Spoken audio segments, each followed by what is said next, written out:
Hi, I'm Andrew Spieler, And I'm Mary Hope Rennie. and you're watching or listening to Behind the Sign, real stories from real estate. Hey everybody, welcome back to Behind the Sign, to episode 36. We're here with our special guest today. Mary Hope, would you like to introduce our special guest? Absolutely. This is Kelly Goddu, one of our agents here at Keller Williams. Welcome. Thank you so much. Thank you for Thanks coming. for having me. Thank you for wearing an outfit that matches our background. Hey, It was very thoughtful of you. I appreciate that, but I have a feeling that you had something to do with the background. No. at Actually, all. no, actually, for anybody who's paying attention, in the last episode, it was all red in the background. Yes. That was actually the Good Deeds background. I forgot to change it because this is our traditional Behind the Sign background. And the crazy thing is, I've never noticed what it is. I've never noticed it's a color, right? It's you. Yeah. But you know what? It actually worked because I looked back on it and Jim Harvey was last week and he's Red Carpet Realty. So I was like, hey, you know what? Oh, Yeah, but red- it's blue and green. Exactly. Like, Kelly, thank you for being so well You prepared. know, Right. I did come prepared You for worked this really hard on this. today, and if it didn't work out, I brought extra clothes to change. So, I think you're the first one with a few outfits. I didn't change, but So It's yeah. the mark of a prepared agent, there you go. right? I love that. Mhm. Yes, I do try to be prepared, but some days. Today is one of those too. Yes. Kelly is definitely an experienced active agent. She literally was walking in here from the closing of your largest closing ever. But we can get to that. Tell us a little bit about you, Kelly. When did you start in real estate? But I'd love to go a little further before then. What got you to real estate and getting your license? Okay. Well, before this, I owned my own business. It was called Errands by Kelly. And I actually did errands before Uber, before Can I Rover. hire you right now? Sure. Yes. She might be a little more I'm expensive. way more expensive now than I was back then. But if I had the forethought of knowing what I was doing back then, I would be a zillionaire and I probably wouldn't be here because I was doing, like grocery shopping for people. So before Instacart, Yeah. I was doing, driving people to the airport, which was Uber. Mhm. I would go take care of people's dogs. I Too know. bad you didn't. You're like, Oh, damn. yeah. What got you into that? Like, did you just have people you knew who kind of needed those services or? Funny story, actually. I worked for Verizon before that, and I had a terrible accident, which is really kind of funny now. Wasn't so much back then, but I fell out of my shower. And Happened to me. I injured myself pretty badly, and I was laid up for quite some time, and I had smaller children, and my husband worked full time. Yeah. And I didn't have anyone to be able to drive me because my in-laws it happened in like April, and my in-laws were still in Florida because they were snowbirds. My mom lived in Colorado, so I didn't have any family really around, and I didn't want to ask my friends. So I had nobody to go to the grocery store for me. I had nobody to like do my laundry. I had nobody to do, pick up my kids from school. Right. My husband had to do everything. So literally in the morning, he'd make my breakfast, then he'd make my lunch, and then he'd come home and he'd cook dinner. And, this went on for like many, many months. I was laid up for almost a year Wow. after that fall. And so I realized during that time, I did go back to Verizon, and I was a training manager at the time, and I really loved that job. But it was kind of an interesting situation because when I went back there, I felt like it was the same people being miserable, doing the same miserable job. So I thought, I cannot do that. Because I had a lot of time to retrospect, Right. to kind of figure out what I was doing and what this was for me. I actually thought that was going to be my career. That's what I started for. And unfortunately that didn't work out. When I went back the next day, the day I went back, my husband called me and said, "How are you doing?" Because he calls me every day at lunch. He's a special person. He's a keeper. He is He made really you a keeper. breakfast, lunch, dinner for almost a year. Yes. Well, he still makes Andrew, dinner. No. Oh, yes, I know. Yes. He- I know. I call my wife and she's like, I got to go. The kids are screaming and dying. I'm like, okay, bye. So, Love you. Bye. Yeah. Yeah. So he, he was helping and doing all that stuff. And he called me and he goes, "How are you doing?" And I just burst into tears and said, "I can't do this anymore." And I was getting paid a pretty wealthy amount for what I was doing. I thought I was doing pretty well. And then all of a sudden we didn't have that paycheck any longer. And so that was a big deal for me. And so I started this business, Errands by Kelly, and I did that for 12 and a half years. Until one day I went to, had a knee issue. I was walking dogs and my knee was It bugging all me. comes down It to really does. for the rest. Everything, Kelly, revolves Listen, around I injuries. We could go on for a while. I have lots. I've had lots of injuries. Yes, and look at where it's brought you. yes. So and it brought me full circle here, and so I actually lost my entire business overnight. And so I literally had been doing it for 12 and a half years. I went in for a minor surgery because I knew I needed a much bigger surgery for my knee, and which turned out to be a partial knee replacement at 49 years old. And so yeah, that was a big adjustment. Also a 1 year recovery, and it was overnight loss of my entire business because I could no longer do what I needed to do. And so while I was laid up, I was like, you know what? I really want to get into real estate. So here we are. Wow. Well, and Yeah. that's really neat that so many times we feel like we have to plan to have the perfect job and the career and all of that. No such thing. And yet, what seemed at that moment to be really hard things, right? That's that a hard thing. stopped you in your tracks, that overnight you lost your business. Mm-hmm. Yeah. You would never, would you have continued with that? Oh, yeah, because I loved it. It gave me flexibility. It gave me the opportunity to make a little bit of money. I wasn't making a lot of money, Well, trust me. actually, it would eventually have ended because Uber showed up. Well, this and is Uber true. This is and true. Instacart. But maybe, who knows? Maybe I would have created it myself, possibly. Who knows? Yeah. You don't know. We would have never Kelly gotten Uber. you. So Kelly Uber. Yes, exactly. Yeah. Yeah. So, I mean, I always believe that things happen for a reason. And whatever that is, I feel like we all have journeys. And I feel like all the things that have led up to this point, I just recently realized that I am actually very resilient as a human being. And I've had to restart my life many times over. And I never realized that, but that's like a huge strength. At 50, I started real estate, and that was a big, scary thing for me. Wasn't sure I was going to make it. Wasn't sure I was going to do the job that I needed to do, but I felt like I could help a lot of people, and it's been very rewarding. well, that's really neat because we actually had a career night last night, and one of the people considering getting into real estate said, "I'm 40. Am I too old?" No. Am I There too you young? go. So here we go. Yeah. Yeah. Proof here. And when did you start, Kelly, as an agent? I started in 2019. I got licensed in April, just before COVID. So she planned really well again. Yes, Yeah. exactly. Yeah, you know what? I do a lot of things by the seat of my pants. Let me just say that. Yep.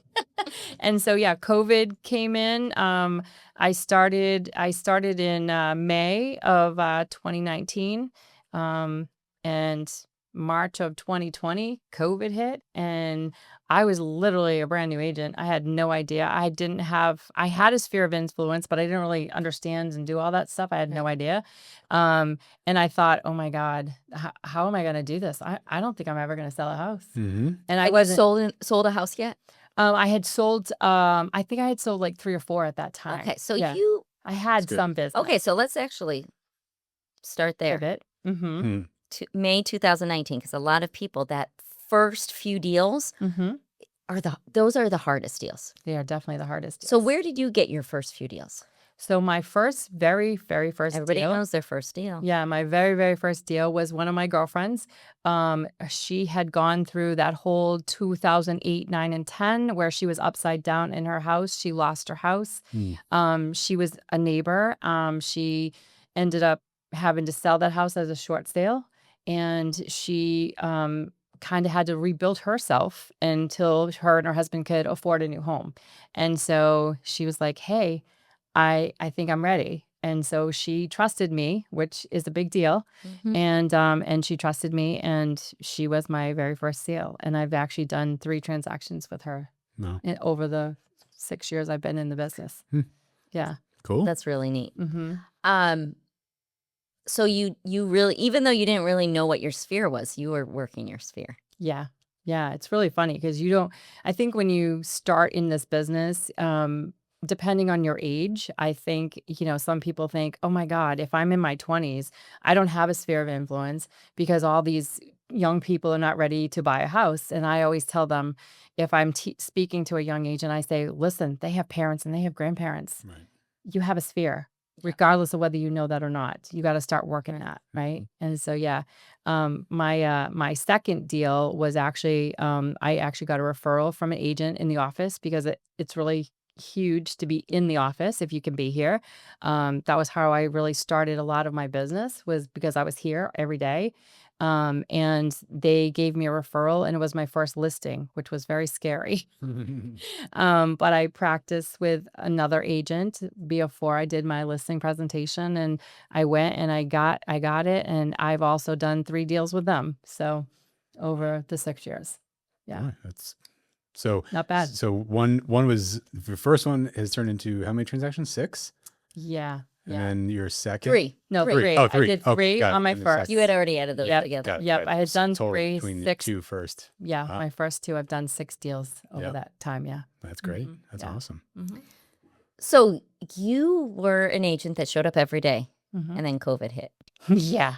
Yeah. That was a big deal. And then, so that was a big deal for you because I was in the industry as well, but I was primarily working from my home. Mhm. So although it stopped, it didn't stop, right? Yeah. What was different, and how did you pivot? So I was very blessed because at that time we had, like we do now, we had a group of people that were in productivity. And the person that was running that during that time was very instrumental about doing, um, Zoom calls every single day. Mm. And that really allowed us, and we could stay on as long as we wanted. We could ask questions all day long if Because really everybody wanted to. had time. Right. What And a different. and we all were in the same position. We didn't know what we didn't know, first of all. And we also didn't know what the future held. And we didn't know whether or not we were going to be able to go into properties and show properties and do open houses and do all the things that we were supposed to be doing, and all the things that we had been doing up to that moment. And I feel like we were very lucky because that group of people are still very close to this day. It's really funny. That's how I got my nickname, which is Mama Kells. If you don't know that in the office, that's what people call me. And a lot of it was because we were in that group and they called me on a regular basis to ask questions, which I didn't know the answers, but I was older too. And so I felt like I had a mutual respect for them as well as they had for me. And it just made it a lot easier to do that. So, yeah. That's really neat. And that's so interesting to take something again that's completely, all of a sudden, what you knew was gone. Yes.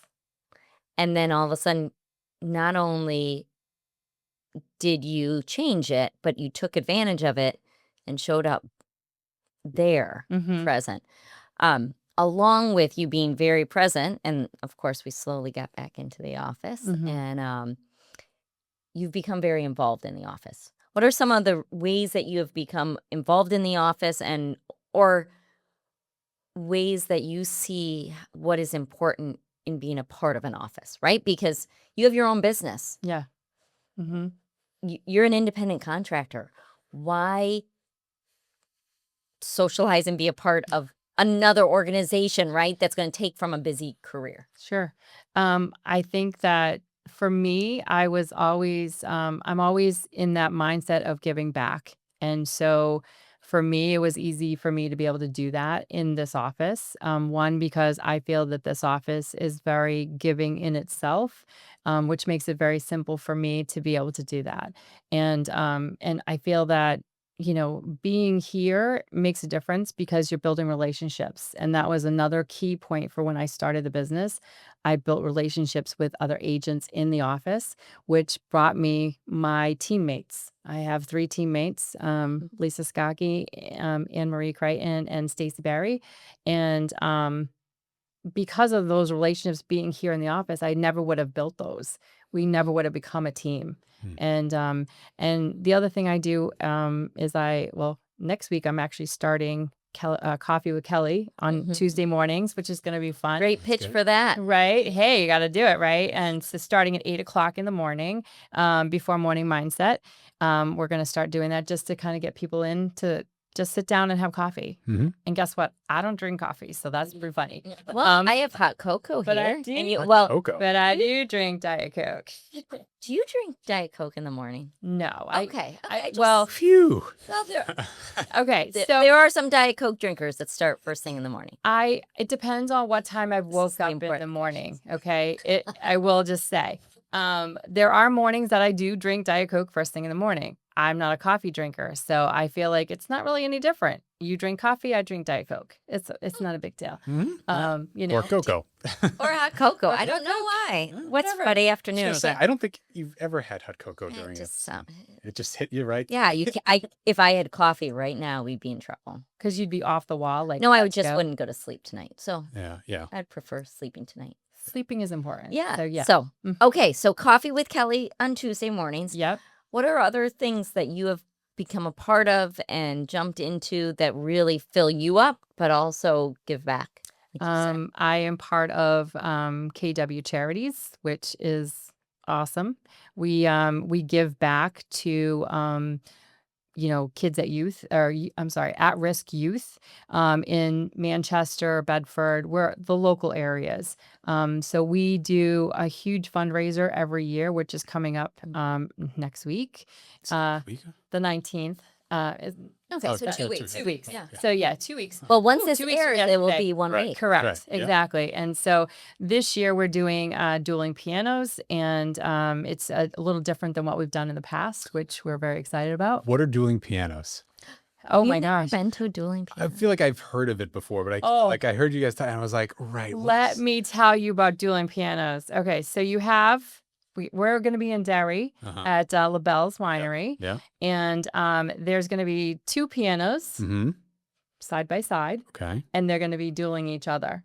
So we're trying to get the audience to participate. So Yeah. if you can request a song or whatever, You usually put money. you put money in, and they are going to be giving the money to the charity. So it's really advantageous to and be able they to So- play tip that and song. tip So well. so how do they do, like So- one is playing a song, the other one's playing a song at the same time, or they alternate? Or? They alternate sometimes. Okay. Sometimes That they could be play at the same time. Sometimes it depends. I mean, it depends on what you are willing to pay for. You can even say, I hate that song so much, I will give They you double $50 and double down to Stop it. stop playing that song. Interesting. Yes. Okay. Yes. And then yes. are they choosing the songs, the piano players? You can request songs. Okay. They can, depending on what they're doing. I haven't seen these 2 particulars. But yeah, Sing along with them. you can sing. Yes. Dance. You can dance. We have a dance floor. Interesting. We have some VIP tables, which are already sold out, which is great. Yeah. We have, general admission. We have, we're doing a chocolate bar. There's a golden ticket in one of the chocolate bars. They're $20 a piece. And so Kids would freak out. They just saw Willy Wonka for the first time like a month it's ago. kind of the same kind of a thing. Yes. But you have to be there Yeah. and in order to win. And what you're going to win, I think it's $300 worth of scratch tickets. It's not just like Not a Powerball ticket? No, it's not that. However, it's not like we're going in and we've had the tickets donated, the scratch tickets, which is so fantastic. But it's not like we're giving you like a $5 or $10 or or $2, $1. It's literally a package of tickets, which means that there's going to be some winners in there. Yeah. You're going to win something. So why did you join? So it's a board It is a board. Yep. consisting of We have our agents, only Correct. Keller Williams agents, which is pretty neat. correct. How many years has it been going? I think it's 19. I think this is the 19th year. Mark Mulcahy started it 19 years ago. Christy Witten was Christy huge in it. Yes, we've had a lot of success. Stacey Berry's on it. Let's see who else is on it. Mark Mulcahy's on it. Myself, Nick Regan. Oh my gosh, we have Kathy Oddie is on it. We have like 9 members, and there's still room if anybody's interested in being on the board. It took me a little while. Nikki Loico has been on it. Kathy McCarthy was on it for quite some time. So lots of agents that have poured into it have made it the success that it Mhm. is to this day. And why do you think that's such a important thing for you to be a part of? Again, it goes back to giving back. I'm very blessed. I always hate when I say this, but I don't need to do this job. My Yeah. husband does very well. Our family does very well. We've been, we've managed our whole lives together, and we've raised two beautiful sons, and now I have a granddaughter, and we're blessed enough to be able to not have to work. So anything I do is over and above, and I like to give back. I feel like if I'm blessed, then I should be able to do that. And this is one way to do it. Another way, I actually am just starting this, and I don't have all the particulars yet, but one of my goals is to give back. We have a lot of suicide when it comes to soldiers, and I have a humongous family, background of soldiers. And so it's very dear to me. And so I want to give back. And so I want to give a service dog. So out of every closing I have, I'm trying to take $1,000 and stick it aside for that. It takes $15,000 to do that for one dog. And it takes, I think it's 2 to 3 years for them to train the dog. And then the soldier, and it's not just soldiers, it's anybody that has Right. PTSD, but it's a lot of soldiers. We lose a lot of soldiers every single day. And so, I've been blessed to, like I said, my family has served. I feel like this is my way of serving. I was never in the military, but this is my way of giving back. And because I'm so blessed and my family's blessed, I feel like it's important. So, because we're on this theme, I think it's pretty neat too, because we haven't highlighted it. We talked to Jim Harvey about being the cultural ambassador, but we haven't talked about the different ways that the office has given them back. But I think it is so important because I think it's kind of one of those hidden things that happens. We have We a lot. we just see it and we're just used to it. Well, honestly, like when I started here, I couldn't believe how many different sort of initiatives and drives there were by, different agents on their own accord to be doing Yes. backpack drives, bicycle drives, shoe drives, KW charity. I mean, it just goes on and on and Yes. on. It's just like, you don't find that typically in No. most corporate. You find those who around the holidays, gives them, but like, I mean, it's just about every month there's something There's happening that something. you can contribute to. Well, the and community. and you've been very involved in a lot of those. We have our Easter baskets. We have Christmas, The Thanksgiving basket. Thanksgiving baskets. That's a Yeah. huge. How many baskets do we fill? Do you My think? God, I think we filled 200 baskets, and that goes to, the Boys and Girls Clubs, their And family I think we even members. did more than that. That we were Yeah, give because it we to did other- some in actually out of Boston. I think we did some down there for Diane Davison, who's a big part of that. Yep. She's a big driver for that, which is awesome. I think really we have so many agents that are willing to give back. We have Red Day every May, which is huge. Valerie, she's so great, and she's helped, do all that. Last year, I took over and did that for her while she was away. And we have so many people that love to volunteer and give back. And it doesn't have to be monetary. That's the No. thing. Yeah. So like when we have Red Day, people are out there, they got rakes and they've got, So let's stop for Red Day. Red Day is a national correct. holiday, in my opinion. It is. We stop It is. working. We Yeah. stop working for a day Mhm. once a year. Which real estate agents do not really do that well. No, it's really hard. Actually, our whole day is a half day, but Correct. Yes. what are we doing on that day? So we're doing a day of giving back, really. It was to celebrate Mo Anderson, who is one of the Cultural cultural icon. Yep. ambassadors and icons of this company. And she, set this up. And so agents come and they give their time. So sometimes we've done food drives during that time. We go to the Boys and Girls Clubs and we clean for them, or we paint, different things. Camp Foster, we've gone there, we've cleaned up and done mulch. Last year was very funny because they have like this baseball diamond and it had a lot of weeds. And so they had a lot of volunteers last year. So our team, my team specifically, went and we were just digging out weeds this whole thing, which I came back very muddy, just so there's pictures of me being a mess. Well, and I love that every year. So we have between 8 and 15 locations, and we have them in all over. But a lot of times also it is our agents' clients who are in need that year. Sometimes. I know, and I was able to experience it. One of my clients' families had gone through a tragedy. I proposed it as a location. We brought about 10 or 15 of us. And to this day, that family was changed because of that. Absolutely. And we didn't feel like we did much, but we emptied boxes, we moved things, we cleared, we did dumpster runs.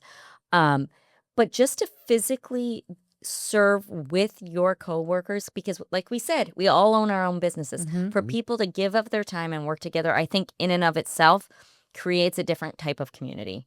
Oh my gosh, yeah. And to what you were saying is money is good for what the good it can do. Correct. And that's exactly what I feel like. What a gift. If we've been given a gift of, and we've talked about all the amazing things real estate can offer to us and our families and how it's changed our, agents' lives. But for them to automatically, for the next step to be to give back, that changes everything, right? I think that's what is that just that different, little bit of a different purpose in why we're doing that, right? To be successful in real estate, that sounds a lot of fun. And that's, everybody wants to be that, right? Everybody's watching these podcasts saying, how do I get to be like Kelly, right? And she's on the ALC and she's this, she's earned this, she's in the top 20%. That's admirable. But when you see that these top agents also are the ones giving back at a high level, there's something different to it. I also think, when I started in this business, I went and I did my research. I didn't just come to KW. I went to a lot of different brokerages and I wanted to see what they had to offer. And at that time, I was looking for like a team kind of a situation. And I didn't get that feeling from those other brokerages, unfortunately. Or fortunately, because I did come here. So, and I will say that I also went to a different KW office, and this office is very, very special. And I think most people understand it, but I don't think they really quite get it, how special we really are, because we are always willing to help one another. We're always willing to give our time, our money, however way we can help. I've never seen anything like it, and I've never been a part of anything like that. And it makes it super easy for me to do that and to give back because I'm surrounded by people like that. But at the same time, it's easy, but that has to be continued and grown. That can go away really quick. Absolutely. Right? Because we are. And it did during COVID. It was hard because it all disappeared, right? And we've had to really build it back up. We have definitely had to rebuild it. And it's really, I will tell you, we used to have like morning mindset in the training room, and that was like a fun time because we had music playing and Bill would come in and, we would listen to him, all his words of wisdoms because he's amazing.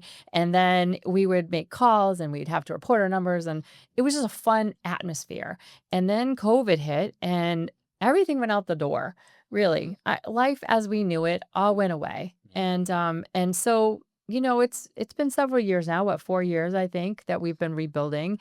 And now I think, we just recently we had a luau here that we had done. And that was such a blast because so many people came and we shared, we broke bread together and we shared stories, and I gave everybody a luau name, which was quite entertaining. And but everyone was able to speak to one another and just hang out and just get to know each other. And I think that is a blessing. Yeah. And I think that, I'm part of the culture committee through the ALC. And so I am always constantly trying to think outside of the box. What can I do to make it fun, to make people come to the office, to be part of it? And I think as new agents, a lot of the time it's hard because you don't know where to start or what to do.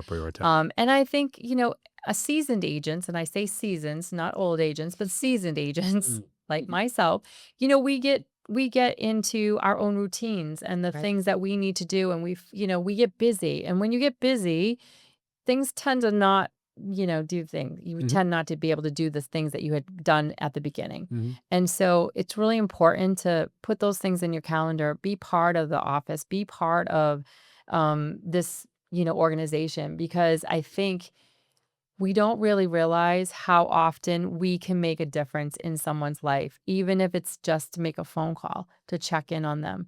And even agents here, some of them are struggling. This year has been a lot different than the last several.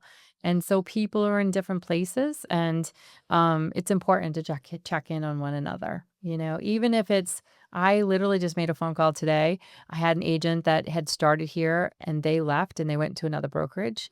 And I called them because they went under contract, and that was a big deal. And I wanted them to know that I was watching and that I was seeing them, and I was really proud of them. Mhm. And so, just it doesn't have to be just our agents either. That's the other thing, Absolutely. because I just had a transaction that was just sitting. It was sitting for a long time, which happens to be closing today. But it had been sitting for a little while. And, I reached out to other brokers that were listed in that town, that it was kind of a stagnant, nothing was happening, everything was dead. And we created, a brokerage open house. And it was nice because we were able to collaborate. And I don't think that if I hadn't done that, made those phone calls, it wouldn't have happened. Right. Do you know what I'm saying? So I think it's important for us to be able to reach out and to put that into perspective. And there's a lot of business, okay? And you don't have to be like, just because they're with another brokerage does not mean that you can't be friends with them or you can't Absolutely. make a phone call. You know what I'm saying? Absolutely. So yeah. So Yeah. So I almost can guess what you're going to say, but I'm not going to. I want to find out. okay. If you had one piece of advice for a new agent or an agent struggling in this business, what would that be? I think you need to be here. I think coming into the office, building relationships with other agents is really important. And if you're not here, and including the people that, seasoned agents, they're not always here either. Mhm. But building those relationships, I just closed a deal in Massachusetts because I'm a licensed agent in both Mass and New Hampshire. And I had an agent that reached out and said, "Hey, can you take care of this? I'm not licensed." And I was like, "Oh my God, yeah, I would love to help them." And it was awesome because it allowed me to be able to, one, to continue the relationship with them, but also to build a new relationship with, new clients. And so I think being here, also being consistent, you have to be consistent in your Mhm. in your business. And I say that listen to my words, not my actions. We all struggle with that. But you also know that's the truth, right? That's where It's reality. that's where the diamonds are. Is in the Absolutely. consistency. Yeah, absolutely. And I think, when I started, how I started actually getting my business was open houses. That's how I would do. I remember Bill saying, "What'd you do this weekend?" I said, "I had open houses." He goes, "How many did you have?" And I said, "I had 5." He goes, "You had 5 open houses?" I said, "Yeah. Had 1 on Friday, 2 on Saturday, 2 on Sunday." And he's like, "Wow, that's impressive." And I did that regularly. So, but I would also call my very first time, I thought I could just call any KW office that had listings in the MLS. So you just went open. I just went, I was like, "Hey, can I do your open house?" And they're like, "Yeah, you're not in our brokerage." And I was like, "So?"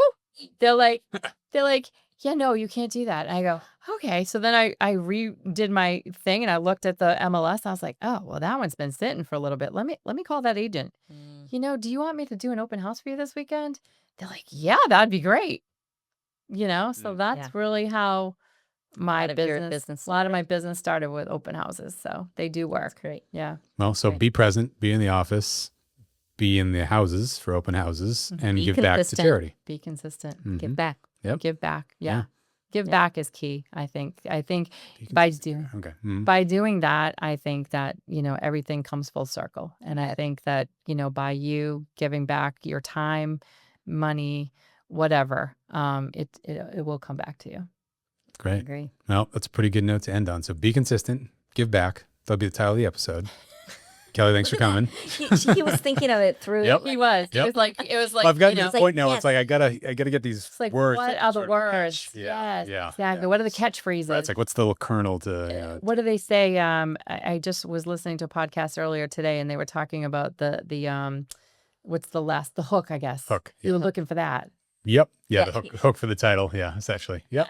Mm-hmm. No, Yeah. no, right? I know. There you go. Well, thank you for being on episode 36. We'll see you on episode 136, maybe 76. We'll keep you in the six target range. Whatever we're at for you all. Absolutely. Sounds Yeah. good. Okay. Thank you. Thank you for Yeah. coming. Thank you Yes. for having me. This Yeah. was actually fun, and it was, I was a little nervous, but It's good. you guys make everybody feel really comfortable. So A it's lot Yeah. of fun. yes, We Oh, appreciate and it. thanks. Oh, and final plug for the charity. yes. When, What date? where? So it's September 19th. It's at the LaBelle's Winery in Derry, Mhm. and it is, I believe it's like 5 to 9 or Yeah, I 6 think to 9. 6 to 9. 6 to 9, I think it is. I think Good doors one. open at 5 or Yeah. something, right? The other good thing too is we still have lots of keys to sell. So they are keys for a cause, and they're $100 each. You can go on our website, I think it's called One Cause, and be able to purchase them that way. So Great. please help us out. We have a big amount that we'd like to raise this year. So any little bit that you can do, buy tickets. They're $35 each. You can buy them at the door if you want, but we'd like to have you do it earlier. So Yeah. yeah. Wonderful. Great. Thanks for coming on. Thank Yeah. you. Yeah, Thank you thanks, so Kelly. much. So thanks to everybody who's watching and or listening. Make sure to give a thumbs up, leave a comment, subscribe to the channel, and go to the KW charity at the Bell Winery in Derry on September 19th, 5 to 6 p.m. I'm going to put it down here. I'll double check it and put it on there. So you Give can you go all the check it out. details. Yes. Yep, exactly. All right. See you next time. Thank you. Bye. Thanks for joining us for another episode of Behind the Sign, Real Stories from Real Estate. We hope you enjoyed today's conversation and gained a little insight into the world behind those for sale signs. Today's episode was brought to you by Keller Williams Realty Metropolitan, proudly serving New Hampshire, Vermont, Maine, and Massachusetts.